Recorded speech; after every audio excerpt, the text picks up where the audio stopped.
Imagine you're in northern Norway. It's minus 30 degrees Fahrenheit. You're wrapped in 10 layers. Your breath turns to ice. Your fingers are stiff. Even Vikings, with their furs and muscle, wouldn't have lasted a week unless they ate these foods. These are their secret weapon against the cold. Fat. Yes, you heard that right. If you lived in Viking Scandinavia, fat was the only thing that could keep you alive, not protein. But why? The Vikings ate the fattiest meals in history. Whale blubber, seal fat, bone marrow, blood soup, and broth with a thick layer of oil. It left a film on your lips. Because fat doesn't just fill you up. In the cold, your body burns through calories just to keep you warm from the inside out. So the Vikings turned food into a heat source, a slow-burning furnace inside your gut. A single spoonful of whale blubber, over 9 calories per gram, more than double a modern protein bar. If you don't already know what whale blubber is, it's the thick, rubbery layer of fat under a whale's skin. It can be up to a foot thick, and it's packed with oil, calories, and warmth. Vikings used it like survival butter. In some regions, 70 to 80% of their winter calories came from fat alone. It was an evolutionary strategy. They ate blood sausage made from pig intestines, drank hot bone broth before bed, and smeared fermented butter onto dried barley flatbread. Some even drank raw seal blood mixed with milk for protein and warmth, because fat doesn't just feed you, it warms you. As it digests, it releases heat, like a Viking version of thermal underwear, for your insides. So where did all that whale fat, fish, and meat come from in the middle of winter? Because once the snow fell, nothing grew, and hunting was dangerous. So the Vikings had a rule. You don't just eat to survive winter, you prepare to survive it. And that meant preserving food, a lot of it. But here's the crazy part. They did it all without salt, without sugar, and obviously no fridge. So how did it work? Let's start with fish. Cod, herring, and trout were caught in warmer months and dried on racks in the sun and wind. After a few days, they were rock hard and almost impossible to chew. But that's what they wanted. These dried fish could last for months, even years, if stored in a cool, dry place. When it was time to eat, they'd soak them in water or stew them in broth until soft. That was Viking jerky. Tough, stinky, but packed with protein. Then there was bog butter. Yes, it's exactly what it sounds like. Vikings churned fresh butter and buried it in peat bogs, where the cool, acidic, low-oxygen soil worked like a natural fridge. Some of that butter has been found 1,000 years later, still intact. Would you eat 1,000-year-old butter? They probably did. Meat was preserved differently. If they had enough smoke, they smoked it. If they had enough wind, they air-dried it. But if they had nothing, no salt, no wind, and no sun, they fermented it. Something Vikings did better than your grandma. You've heard of aged cheese, but have you heard of aged shark, or fish buried in a barrel, left to rot, and then proudly eaten? One Viking delicacy was rakfisk, fish buried in barrels and left to rot slowly. So basically, you catch fresh trout or char in the fall just before the lakes freeze. You clean it, but not too much. Then you layer it in a barrel. Fish, a pinch of salt, fish again. Finally, you seal the barrel tight and bury it in the ground for 2 to 3 months. Then you forget about it. When you dig it up, the smell hits first. Sharp, sour, like old cheese left in a wet boot. Even today, in Norway, rakfisk is sold with warning signs, open in a well-ventilated area.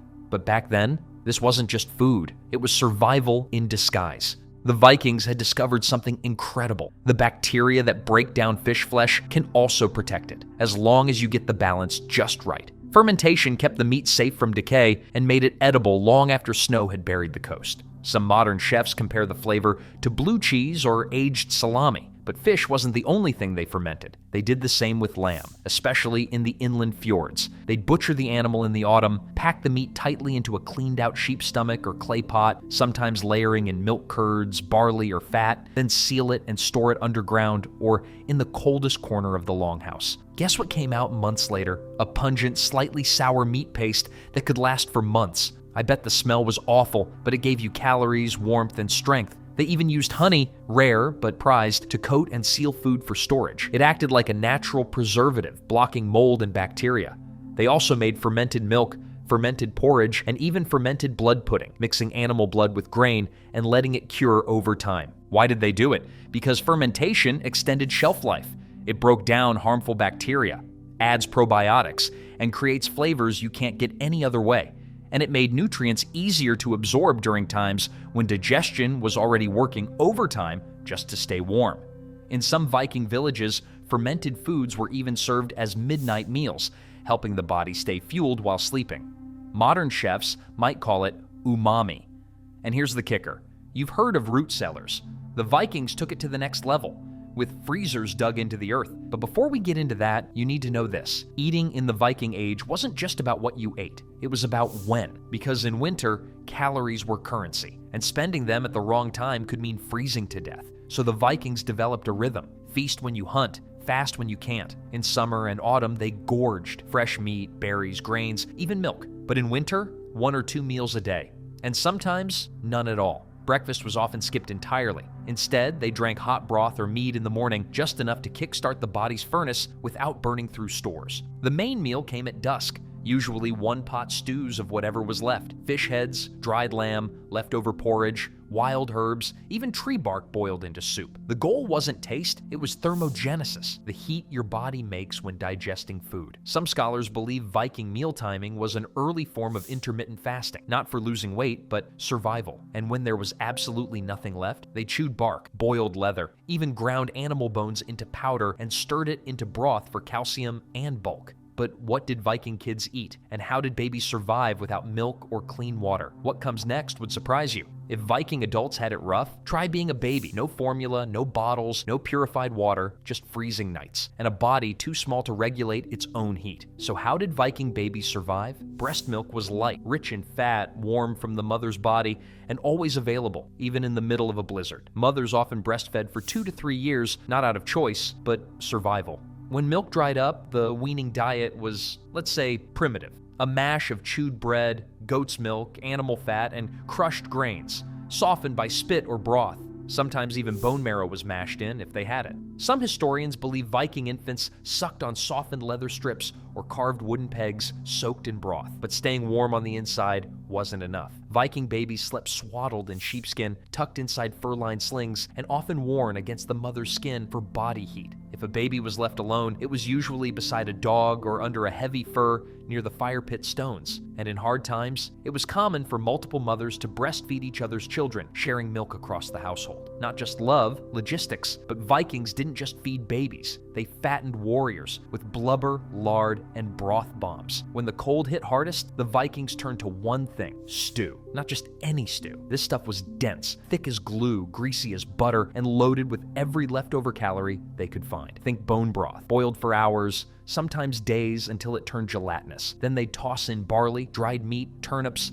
fat scraps, fish bones, and organ meats, even blood stirred in raw to thicken the mix and add iron. I bet it wasn't tasty, but it worked. This was the Vikings' version of a calorie bomb. One bowl could carry over 1,000 calories, enough to power a man through hours of labor or a long frozen night. And here's the kicker. They didn't eat it fresh. They made huge batches. One giant pot hung above the fire and reheated it day after day. Historians call this perpetual stew. New scraps went in as old ones were eaten. The broth got thicker, the flavor stronger, the fat richer. Some families kept the same stew going for weeks. If it congealed overnight, even better. They'd slice it like jelly, reheat it, and slurp it down with hard bread or a chunk of lard on top. In some regions, they'd even float a solid layer of fat on top of the pot, sealing it from the air and keeping it from spoiling. It was a clever preservation trick, like a layer of medieval Tupperware that kept the stew edible for days, even without refrigeration. Because when it's minus 30 degrees Fahrenheit outside and your muscles are cramping from cold, you don't want a salad. You want stew so heavy it sticks to your ribs and your spoon. But not every Viking meal was blood stew and bark soup, because every now and then, between battles, blizzards, and bitter winters, the Vikings had their version of luxury. After a hunt, they'd chill mead in packed snowbanks, letting the honey wine thicken, sharpen, and turn syrupy cold. The colder it got, the sweeter it tasted. Some sagas even describe chieftains serving snow-cooled mead to honored guests, a Viking version of chilled champagne. But that wasn't all. In spring, when the birch trees thawed, the Vikings collected birch sap, a clear, sweet liquid that dripped like nature's own sports drink. Lightly fermented, it became a tonic rich in minerals and sugar, used to replenish strength after long freezing winters.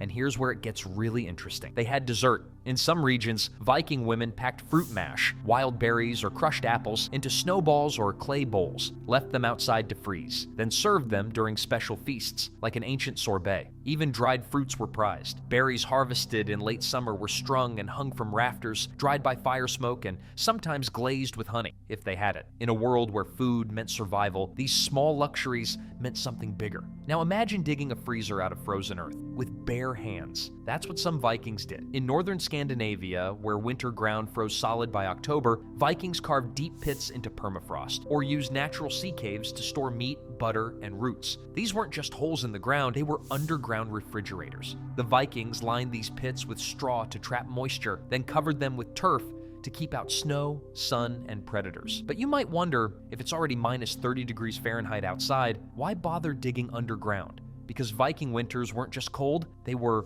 unpredictable. One day, the snow froze solid. The next, sunlight could sneak through a crack and warm the meat just enough to spoil it. Leave your food outside? You risk rot, raids from animals, or worse, losing your winter supply. But underground? The temperature stayed stable. Some families packed these pits with entire animal carcasses. Deer, sheep, even seals, hung on wooden racks and smoked before freezing. Others stored barrels of meat or root vegetables in ice-choked shorelines, tied to rocks so the tide wouldn't steal their food. And here's where it gets weird. To protect their food from scavengers, some Vikings poured wolf urine or animal waste around the entrance. It smelled awful. But wolves and foxes stayed far away, because to them, this smelled like territory claimed by a bigger beast. In some sagas, elite Viking households even harvested lake ice in early winter, hauling huge blocks into underground rooms for long-term chilling. It was early cold chain logistics. And here's the wildest part.